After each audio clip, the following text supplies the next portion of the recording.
영어가 익숙하지 못해서 우리말로 하는 것에 대해서 우선 양해를 부탁드리겠습니다.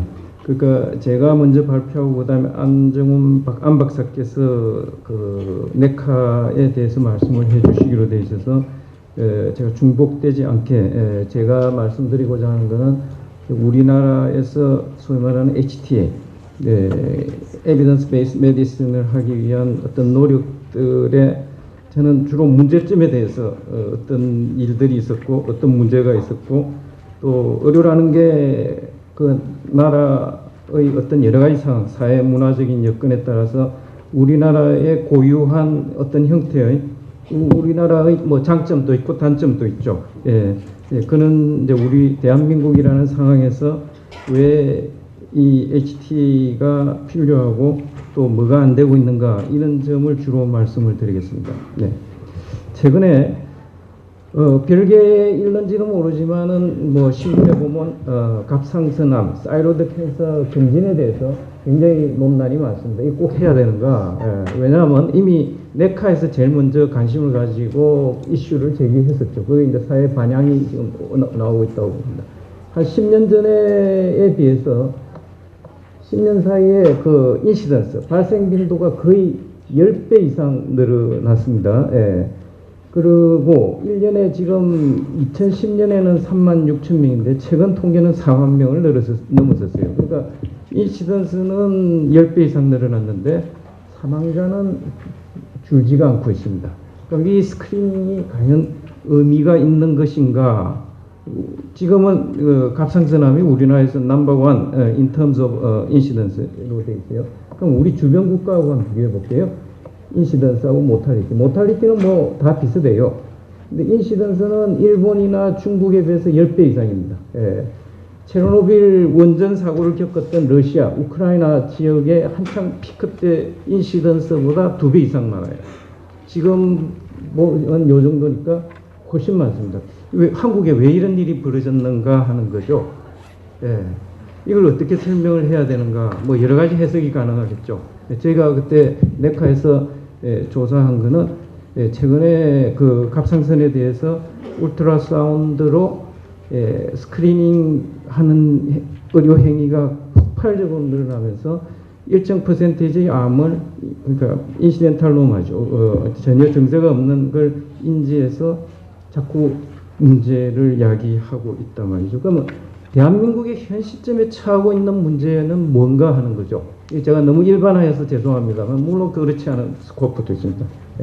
이런 상황이라고 봅니다. 한국이 한때 불과 저희가 초등학교 다닐 때 이런 모습이었습니다. 우리가 영양 상태도 안 좋았고 전염병이 많아서 우리가 초등학교 가면 단체 접종도 하고 있었어요. 이러던 시대에서 불과 지금 한 3, 40년 사이에 이 시대로 넘어가고 있습니다. 너무 다행입니다. 도체의 문제가 지금 아까 사이로드 진단면에서는 너무 검사를 많이 해가지고 사이로드 캔서가 뭐 사회적으로 지금 뭐 이거 어떻게 해야 되나 고민을 하고 있고 도체의 연명 의료 때문에 지금 계속 쟁점이 되고 있어요.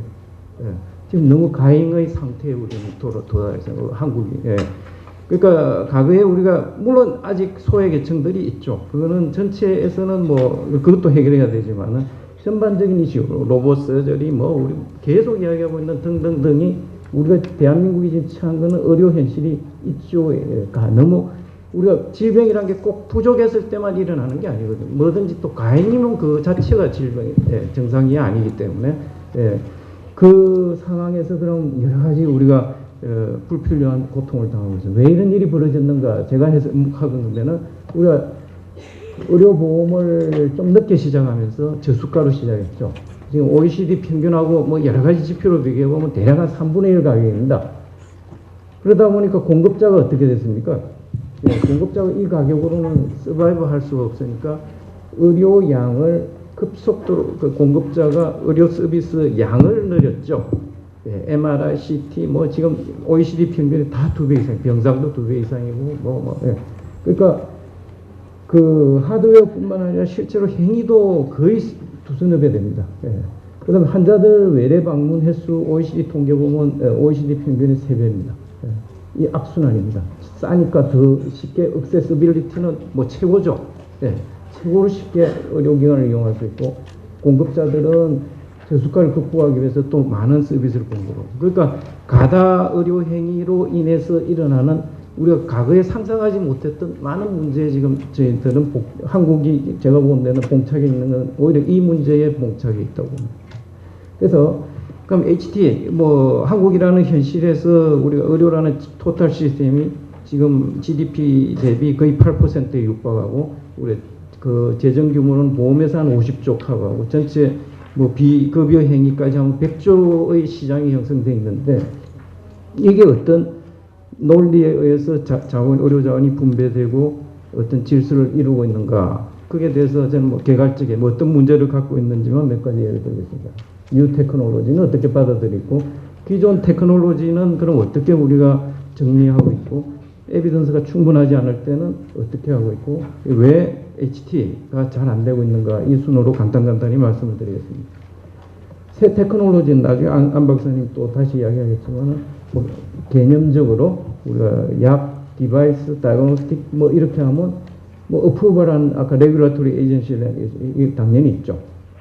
그 다음에 우리가 신의료 기술비 네카에서 이 부분은 HTL을 분명히 2007년부터 잘 하고 있어요. 예, 이거는 뭐 의심의 여지가 없는데 드라그나 디바이스에 대해서는 이게 이루어지고 있는가 이게 관련된 기관들은 뭔가를 하고 있다고 했죠. 근데 패스트트랙입니다. 명백하게 뭘 하고 있는 게 드러난 게 없어요. 우리는 이걸 바이패스해서 빨리 이런 시스템을 통해서 디시전 메이킹을 아까 의료 서비스가 공급 가능이 되는데 큰 기여를 저는 했다고 봅니다.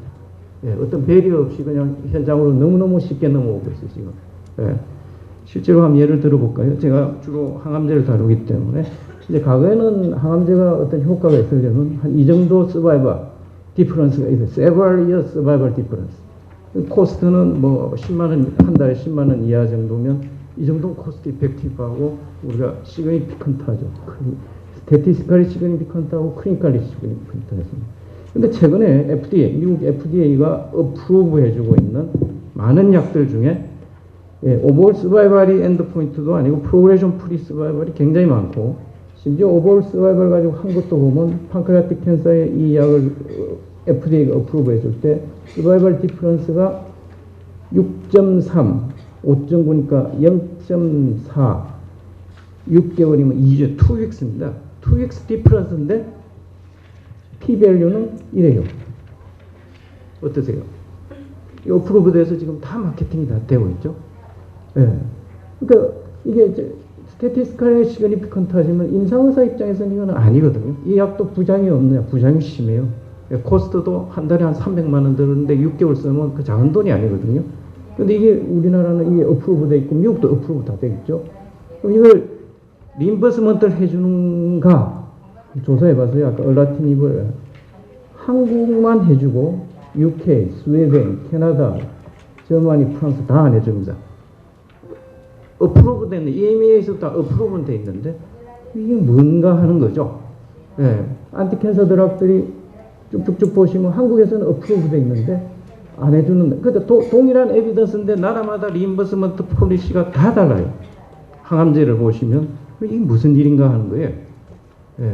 나라마다 왜 이게 다른가? 뭐 잘 아시다시피 HTL을 해서 우리가 다 그걸 평가를 해야 되는데 이제 그 마이클 롤린스가 2007년도에 란셋 온콜로지에 이게 영국에서 고가 항암제 때문에 자꾸 논란이 있으니까 나이스에서 평가한 거를 리뷰 아티클 썼습니다. 예. 코스트 이펙티브한 거는 어떤 카테고리고 인이펙티브한 거는 뭐다. 뭐 이제 그 아이스 값이 어쩌고 보시면 다 나와 있죠. 그럼 이거를 그 논문에 페이퍼에 좀 일반화를 시켰어요. 예. 예, 그게 인용한 거는 WHO에서 2003년에 어떤 그 드락이든지 어떤 주로 드락이겠죠. 예.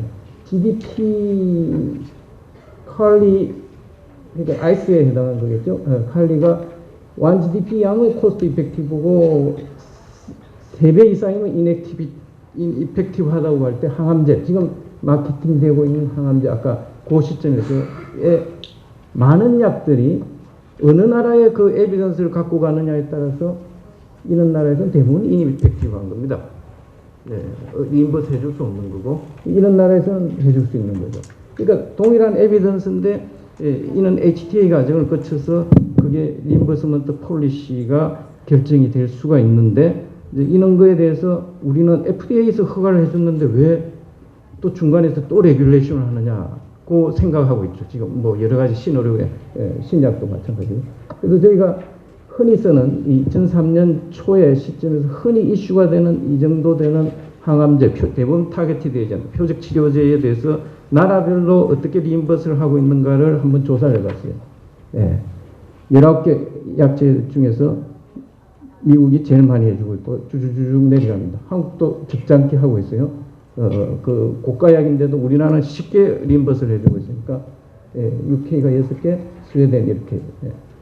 우리가 UK보다 낫네요. 요거는. 그래서 한번 뭐 저희는 1 GDP가 아니고 아이스가 GDP 3배를 기준으로 해서 그 이하면 코스트 이펙티브하고 그 이상 인이펙티브하다고 할 때 그 아이스 자료가 물론 나라별로 이건 사실은 하는 게 원칙이지만 나라별로 공개를 안 한 나라가 거의 대부분이에요. 그 주로 이제 나이스 거를 갖고 와서 한번 쭉 대입을 해봤어요. 나라마다 뭐 GDP가 어쩌고 3배로 했을 때 이 정도면 그게 우리가 베스트 어베이러블한 아이스 값을 했을 때 요 카테고리에 있는 거는 이펙티브 한 거란 말이에요. 그 나라의 소득 수준에 이쪽은 인이펙티브한데 그러면 주로 요 안에 거를 해주고 요 밖 거는 안 해줘야 되는데 다른 나라 이야기는 저는 하지 않겠습니다. 한국은 보세요. 이 안에 거 중에서도 안 해주는 게 있고 이 뒤에 거인데도 해주는 게 있어요. 원칙이 없어요. 트랜스페런트 하지 않은 거죠, 정책이. 예. 이게 우리나라에서 유드락이 들어오고 있는 현상입니다. 예. 그게 이제 새 테크놀로지를 지금 우리가 어떻게 받아들이고 있는가. 그럼 기존 테크닉, 헬스테, 테크놀로지, 드락에 대해서는 어떻게 하고 있는가. 아주 거대한 계획을 약제 재평가를 하겠다고 정부가 이때 선언했죠. 연도별로 언제까지 뭘 하고 뭘. 그래서 처음에 고지혈증하고 고혈압에 대해서 보고서를 냈는데 경론이 벌어졌죠. 네, 결론을 못 냈죠. 계속 논쟁을 벌이다가 지금 2011년에는 약제 재평가에서 싹 정리가 됐어야 되는데 한국식 아주 좋은 정책을 했죠. 오케이. 일괄이나 모든 약은 그건 상했다. 재평가할 것 없이 일괄 14%를 인하했어요. 대단하죠. 이만큼 세이브했다고 발표했습니다. 네. 그러니까 HTA가 뭔가 안 되고 있어요. 생각은 해서 뭔가 리밸레이션 한다 했는데 그러니까 뭐 대물하고 난리가 났었죠. 예. 그 다음에 대표적으로 네카가 그때 했던 게 글루코자민. 이 과연 효과 있는가? 나이스에서도 효과 없다고 에비던스 명확하죠. 네카에서도 해보니까 메타아나리시스 해보니까 없어요. 근데 이게 또 재밌어요. 글루코자민 설페이트에 대해서 지금 어베이러블한 에비던스는 어느 나라에나 똑같은데 나라마다 다 달라요. 폴리시가. 이걸 드락으로 받아들이고 있는 나라가 있는 반면에 그냥 푸드로 받아들이고 있어요. 대한민국은 특징적인 게 이게 동일한 글루코자민 설페이트인데 여전히 드락으로도 되고 푸드도 되고 양쪽으로 다 등재되어 있어요. 어떠세요? 어떻게 생각하세요? 그래서 이게 우리가 아기를 했을 때 급여는 빠졌다고 그랬죠? 예, 그 당시에는 급여를 해주고 있었어요. 이 약을. 그래서 1년에 거의 100억 이상이 예산이 나서 이건 아니다 했더니 여전히 등재 부분은 그대로 약도 되고 식품도 되게 해놔놓고는 급여만 빠졌어요. 예. 예, 이런 상황입니다. 예. 이 나라마다 이게 다 폴리시가 다 달라요. 통일한 성분인데 오세오아스라이티스에서 글루코자민 설페이트가 뭔가. 그 다음에 에비던스가 불충분할 때 이걸 우리가 어떻게 핸들할 건가 고민이죠. 대부분 이제 CD를 지금 많이들 우리 먼저 우리말로는 한시적 조건부 급여를 해주고 에비던스를 추가로 이제 하는데 우리나라도 그 트랙에 대해서 많은 시도를 했습니다. 항암제에서 사전 심사를 해서 다학제위원회를 통하면 어떤 약이 아직 어프로브 안 돼도 에비던스가 충분하지 않을 때 쓸 수 있게끔 트랙을 다 만들었어요. 또 다른 항암제 외에도 오프레이블을 쓸 때는 어떻게 하라. 또 네카에서는 행위에 대해서 우리가 내시경막, 정막, 서브뮤코잘 리섹션하는 거하고 커버를 한 적이 있었죠. 문제는 컨디셔널 커버리지, 한시적인 조건부 급여는 바로 됩니다. 2005년부터 너무도 많은 항목이 됐어요. 근데 그 이후에 에비던스를 재평가해서 에비던스를 만들어서 재평가한 흔적이 있느냐. 서류상으로 있는데 실제 내용은 하나도 없고요. 예, 그나마 네카에서 했는데 잘 아시다시피 우리가 EMR은 아주 서브뮤코잘 리섹션은 굉장히 많은 에비던스를 해서 잘 해결됐는데 이거는 뭔가 계속 논쟁을 하고 아직도 그렇게 깨끗하게 정리가 안 돼 있는 것 같습니다. 마지막으로 그럼 왜 안 되는가? 이제 뒤에 안 선생님이 잘 되는 거 보여주실 거고 안 되는 거 원인만 잠깐. 제가 한 대표적인 요 최근에 일어나는 일인데 우리나라에서 의료 자원을 어떻게 분배하고 있는가를 하나 예를 들게요. 유모코칼 백신입니다. 나라마다 이것도 폴리시가 다 달라요. 우리나라에는 어떤 이유에서인지 갑자기 정부가 65세 노인한테 430억을 들여서 유모코칼 백시네이션을 하겠다고 발표를 합니다. 근데 얼마 있다고 보니까 그 대통령 선거예요. 선거 공약에 그런 게 막 들어가 있어요. 그런가 했어요. 요 최근에 작년 연말에 그 예산 난리 치는데 정부가 요청한 것도 아닙니다. 갑자기 국회에서 쪽지 예산으로 마지막 예산 통과하는데 586억이 통과됩니다. 유모코칼 백신을 소화해 주는 정부가 요청한 것도 아닌데 그러고는 지금 지방선거 하는데 어느 당 어떤 공약상 업적 보세요. 우리는 유모코칼 백신을 누구한테도 해주고 누구한테도 해주고 다 선거를 앞두고 뭔가 결정. 일단 통과시켜 놔놓고 법을 이번 2월 28일 날 개정해서 유모코칼 백신을 국가 필수 예방 접종에 넣고 있습니다. 그래서 이게 참 재밌어서 이 진짜 에비던스가 있는가? 저는 이쪽 전공도 아닌데 그쪽 선생님들하고 좀 물어봤어요. 이런 상황입니다. WHO에서 유모코칼 백신에 대해서 소아에서는 should be a priority라는 표현으로 여기 2007년도에 언급을 합니다. 한국에서는 그럼 에비던스 조사를 했느냐? 안 했어요. 그냥 설문조사만 했어요. 이 보고서를 쓴 사람이, 용역 보고서를 쓴 사람이 원칙은 역학조사도 하고 경제성 분석도 해야 되는데 어떤 걸 우선적으로 우리나라에서 백신할 건가? 그걸 못하고 설문조사를 한 거에 대해서 대단히 미안하게 생각하는데 어쩌고 이렇게 그 보고서에 근거해서 뭘 했다고 지금 자꾸 주장하고 있어요. 해당 국회의원이. 근데 WHO에서 참 재밌는 보고서를 냈습니다. 2012년 7월에 소아에서는 리코멘드 한다고 했어요. 근데 50세 이상 어른에서는 에비던스가 불충분해서 추천할 근거가 없다고 표현하고 있습니다. 그 다음에 작년에 포크란 리뷰에서 어느 한 팀이 어른에서는 에비던스가 명확하지 않다고. 근데 우리는 이 에비던스도 없는 걸 먼저 아까 돈을 몇백억을 들여서 선거 공약으로 해주고 이것도 우리나라의 역학조사나 경제성 분석도 하지 않고 이미 예산부터 배정해놓고 있습니다. 그러니까 이는 의료자원의 분배가 국회의원이 하고 있어요. 이 국회의원은 보건복지 국회의원도 아니고 국토관리의원 쪽에 건설 쪽 국회의원이 통과를 시킨 걸로 되어 있어요. 어떻게 생각하세요? 근거 중심 의학이 되고 있나요? HTA가 여기서 어디서 작동을 했나요? 그래서 마지막으로 정리하면 현재 여전히 저희는 이쪽입니다. 관리 중심의 의도를 하고 있고 좋죠. 빨리 결정할 수 있죠. 국회의원이 하루 저녁에 쪽지 하나로 500억을 쓸 수가 있어요. 그리고 바로 선거에 이용해 먹을 수 있습니다. 소통하고요. 관리들끼리 앉아서 다 해결할 수 있어요. HTA를 하려고 보니까 네카에다가 뭘 맡겼더니 어떻는가. 에비던스 디벨롭 한다고 시간 걸려. 또 어프레이저를 하는데 콘센서스를 모아야 된다고 시간. 참 답답한 사람들이 이 사람들. 이 시간이 많이 걸려. 이 관리가 할 역할이 별로 없어요. 엑스퍼트들이 해야 돼요. 근데 제일 중요한 거는 제가 보는 데는 이게 HTA라는 거는 그건 하나의 도구지. 우리가 의료 자원을 어떻게 에비던스 베이스로 분배. 우리가 50조 자원을 어떤 근거로 국민들한테 분배할 건가를 논하는 장이라고 생각합니다. 그러려면 투명해야죠. 이런 게 지금 결여되어 있거든요. 그러니까 이제 우리도 이 단계로 넘어가야 된다. 마지막으로 한국의 의료는 어떻는가? 저는 이 상황이라고 봅니다. 모든 게 가행입니다. 공급도 가행, 소비도 가행, 등등등. 물론 소외된 계층 일부 있는 건 다음에 뒤에 있으면 말씀드립니다. 그러면 이 살을 좀 빼야 되는데, 이건 기존 의료 기술 중에 우리가 낭비적인 거, 에비던스 없는 걸 빼야죠. 이걸 빼야 새로운 맛있는 음식을 먹고 싶으면 이런 걸 신약을 받아들이는 거 아니겠어요? 그럼 이게 에비던스 베이스로 들어오고 있는가? 다이그노스틱만 우리 네카가 역할을 해서 일부 우리 원칙을 걸러서 들어오지만 나머지는 이건 패스트트랙입니다, 지금. 네, 우리 이 점을 개선할 걸로 기대하고 안정훈 선생님이 답을 주실 겁니다. 네.